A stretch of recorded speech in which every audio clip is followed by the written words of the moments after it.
Imagine it's December 1942. The once mighty German Sixth Army is trapped in Stalingrad, surrounded by Soviet forces. Supplies are dwindling and hope is a rare commodity. By then, the German forces were relying on a precarious lifeline provided by airlift. Commanders argued that holding Stalingrad delayed the Soviet advance, giving Army Group a time to retreat and fortify new positions. But not everyone agreed. One artillery general, von Seydlitz, pushed for a breakout, but there was barely enough fuel for the tanks. Hitler, however, forbade any retreat. The soldiers felt trapped, fighting not just the Soviets, but the freezing temperatures. On Christmas Day alone, 1,500 German soldiers died from frostbite and exposure.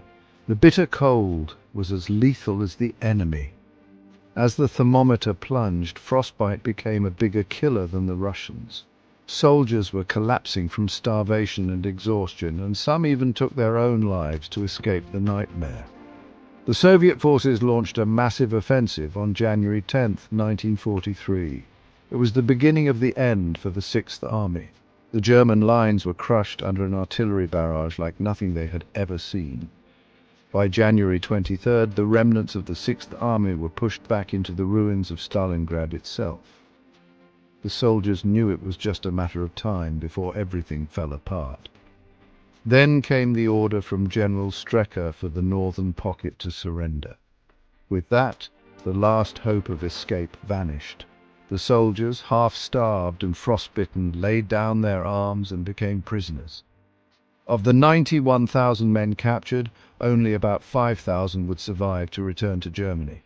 The rest perished in the harsh conditions of Soviet captivity. General Paulus, who was promoted to Field Marshal by Hitler in a bid to force him to fight to the death, chose instead to surrender on January 31, 1943. This marked the collapse of the German Sixth Army. The survivors faced unimaginable hardships. Starvation, disease, and brutal treatment in Soviet POW camps claimed countless lives. For many, the war wouldn't end until they returned home years later, if at all. Stalingrad was a turning point, not just in World War II, but in the lives of those who endured its horrors. It's a testament to human endurance and the devastating costs of war. To truly understand history, you have to hear from those who lived it. Their stories are a powerful reminder of the past's impact on the present. Thanks for joining me on this journey through history.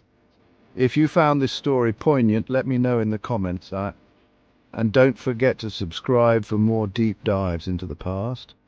Until next time, remember the lessons of history and keep the memory alive.